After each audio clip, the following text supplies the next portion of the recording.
ઓમ નમઃ શિવાય. અધ્યાય 41. મુક્તિનું સ્વરૂપ. ઋષિ બોલ્યા કે હે સુતજી, હવે કૃપા કરીને મુક્તિના સ્વરૂપનું વર્ણન કરો. મુક્તિ શું છે? ત્યારે સુતજી કહેવા લાગ્યા, હે ઋષિઓ, આ પ્રકારના ભગવાન શંકરના ઉપવાસ વ્રત કરવાથી સર્વ પ્રકારના પાપો નાશ પામે છે. એને ઉત્તમ સુખદાયક સામીપ્ય, સાલોક્ય, આયુજ્ય આ 4 પ્રકારની મુક્તિ પ્રાપ્ત થાય છે. ધર્મ, અર્થ, કામ આ ત્રણો તો બ્રહ્મા, વિષ્ણુ વગેરે દેવતા પણ આપી શકે છે, પરંતુ મુક્તિ તો ભગવાન શંકર જ આપી શકે. બ્રહ્મા, વિષ્ણુ અને રુદ્ર આ ત્રણેય દેવતા સત્ય, રજ, તમ આ ગુણોના સ્વામી છે, પરંતુ ભગવાન શંકર તો પરબ્રહ્મ આ 3 પ્રકારના સ્વામી તો પ્રકૃતિથી છે. વિજ્ઞાનમય, અવ્યય, સૌદ્રષ્ટા, જ્ઞાન, લભ્ય, ધર્મ, અર્થ, કામ, મોક્ષ વગેરે ફળદાતા છે. હે ઋષિઓ, આ રીતે કઠિનતાથી પ્રાપ્ત થનારી કૈવલ્ય નામની 5મી મુક્તિ પણ છે. હવે હું તેનું સ્વરૂપ વર્ણવું છું. જેનાથી સર્વ સૃષ્ટિ ઉત્પન્ન થાય છે, એનું પાલન થાય છે. ભગવાન શંકર સ્વરૂપ શકલ અને નિષ્કલ એવા તો એ બે પ્રકારનું છે. આ શિવ સ્વરૂપ તો વિષ્ણુ, કુમાર, નારદ, શુક્રદેવ, વ્યાસ વગેરે કોઈ પણ સારી રીતે જાણી શક્યા નથી. તે જ ભગવાન શંકર સચ્ચિદાનંદ, જ્ઞાન, અંતરરહિત, અવ્યય, અવિનાશી છે. આ સ્વરૂપ મન વાણીથી અતીત છે. મન વાણી જ્યાં જઈને પણ પાછા ફરે છે, તે જ સદાશિવ પૂર્ણ બ્રહ્મ પરમાત્મા છે. આ પ્રકારનું જ્ઞાન શિવ ભજનથી સૂક્ષ્મ બુદ્ધિમાં પ્રાપ્ત થાય છે. જ્ઞાન તથા ભજન એ બેમાં જ્ઞાન માર્ગ અત્યંત સરળ છે. એ જ કારણથી મુક્તિ હતું જ્ઞાન દ્વારા શિવ ભજન જ શ્રેષ્ઠ છે. સદાશિવ ભજનને આધીન થઈ તે જ્ઞાનમય પરમ મુક્તિદાતા છે.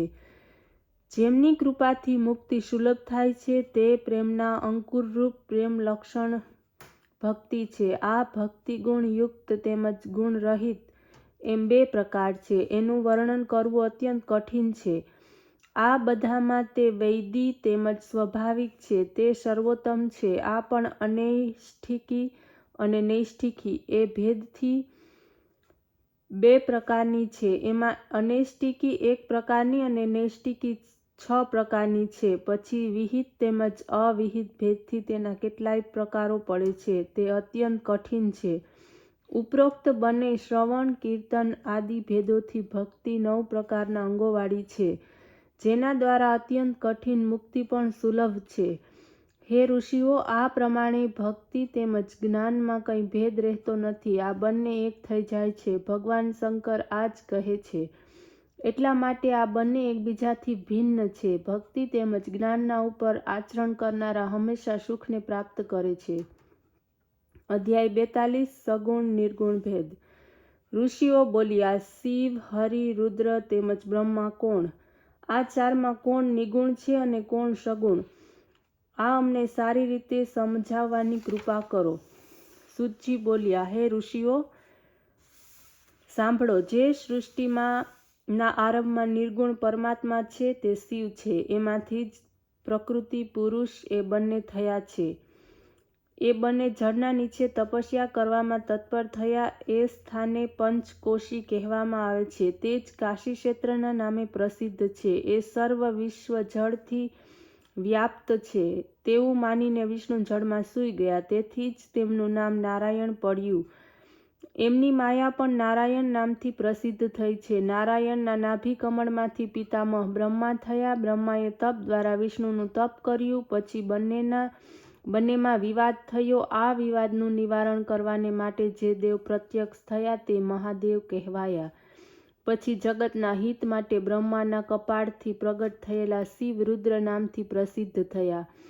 સોનાનું આભૂષણ જે રીતે સોનાનું કહેવાય છે, એ જ પ્રકારે નિર્ગુણ શિવ તથા સગુણ રુદ્રમાં કોઈ પણ ભેદ નથી. એ બંને એક જ સ્વરૂપ બની અનેક કર્મો તથા લીલાઓ કરે છે. તેઓ જ પોતાના ભક્તોને શ્રેષ્ઠ ગતિ પ્રદાન કરે છે.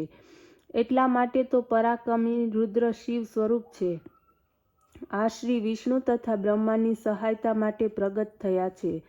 અન્ય દેવતાઓના ભક્ત મનુષ્ય પોતાના દેવતાઓમાં વિલીન થાય છે, ત્યારે જે દેવતા રુદ્રમાં વિલીન થાય છે ત્યારે તે દેવભક્તો પણ રુદ્રમાં લય પામે છે. એમાં ઘણો સમય લાગે છે. જે સાક્ષાત રુદ્રની ભક્તિ કરનાર હોય છે તે તો શીઘ્ર રુદ્ર સ્વરૂપ થઈ જાય છે, કારણ કે તેમને કોઈ દેવતાની અપેક્ષા રહેતી નથી. હે ઋષિઓ, વિજ્ઞાન એક પ્રકારનું છે, અજ્ઞાન કેટલાય પ્રકારનું છે. બ્રહ્મથી લઈને તૃણ પર્યંત બધું જ શિવ સ્વરૂપ છે. એમાં અન્ય સર્વ પ્રકારની કલ્પના અસત્ય છે. તે ના કરવી જોઈએ. સૃષ્ટિના આદિ, મધ્ય તેમજ આત્મા કેવળ શિવ જ છે. આ જગતનો લય તેમજ શૂન્ય થતાં પણ શિવ જ શેષ રહે છે. એ જ સદાશિવે વિષ્ણુને વેદ આપ્યા છે, સનાતન છે.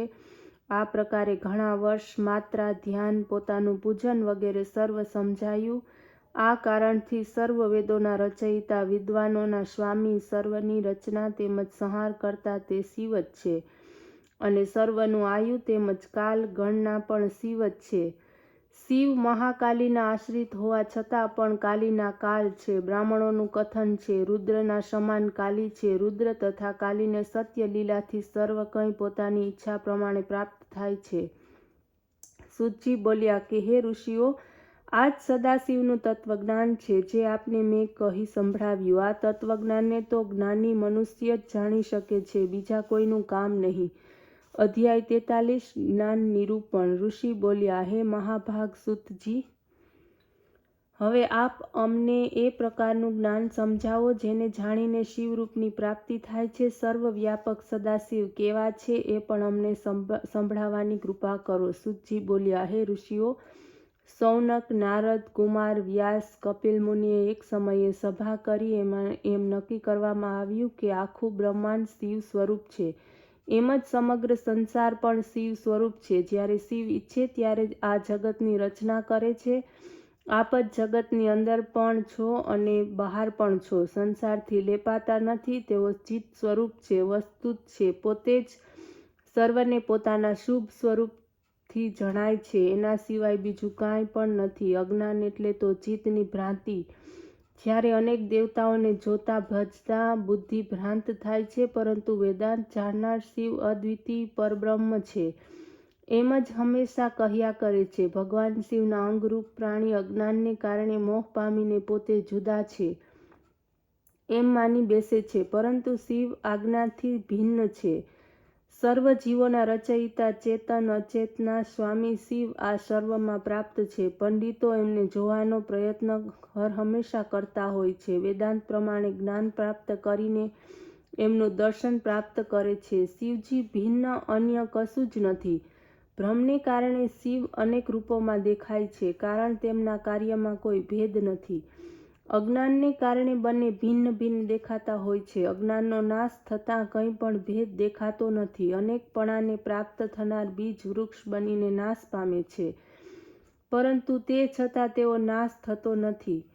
આમ જ્ઞાની તો બીજ જ છે, તેમને વિકૃતિ વૃક્ષ છે. એનાથી જ્યારે મુક્તિ થાય છે તે તો જ્ઞાની થાય છે. આ કારણથી બધા શિવ સ્વરૂપ છે. એમ જ શિવ સર્વરૂપ છે. એમાં કોઈ પણ ભેદ નથી. જે પ્રમાણે સૂર્ય એક છે, એના જળમાં પ્રતિબિંબ પડતા એના કેટલાય રૂપો દેખાય છે. એ જ રીતે શિવ એક છે, છતાં ભ્રમને લીધે એમના ઘણા બધા રૂપો દેખાય છે. પ્રત્યેક પ્રાણી અહંકાર દ્વારા પોતાનું કર્મનું ફળ ભોગવે છે.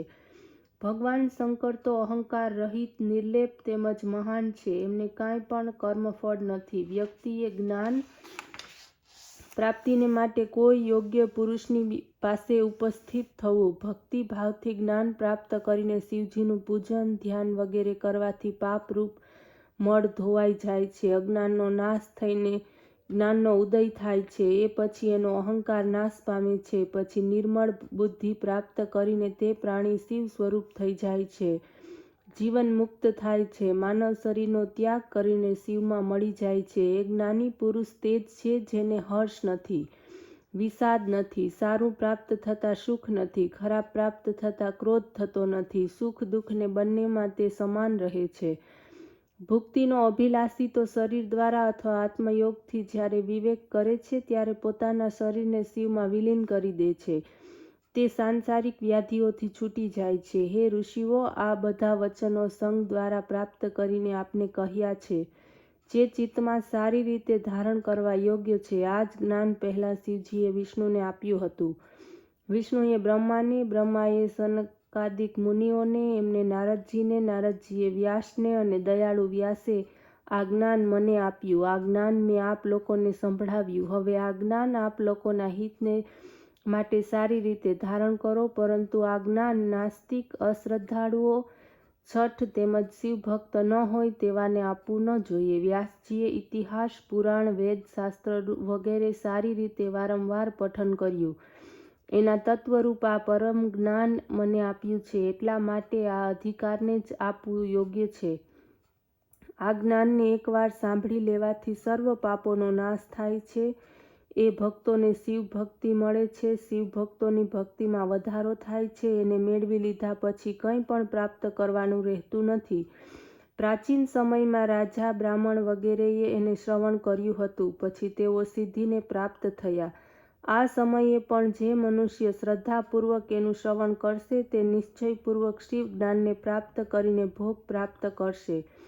વ્યાસજી બોલ્યા. આ પ્રમાણે સૂતજીનું કથન સાંભળીને ઋષિઓએ પરમ પ્રેમથી એમનો આદર કર્યો અને એમની પૂજા કરી, નમસ્કાર તેમજ સ્તુતિ કરીને એમને આશીર્વાદથી પ્રસન્ન કર્યા. એના પછી પોતાના સર્વ સંશયોથી નિવૃત્ત થતા ભગવાન શંકરને દેવતાઓમાં શ્રેષ્ઠ માનીને પ્રણામ કરતા એમના ભજન તેમજ પૂજનમાં લાગી ગયા.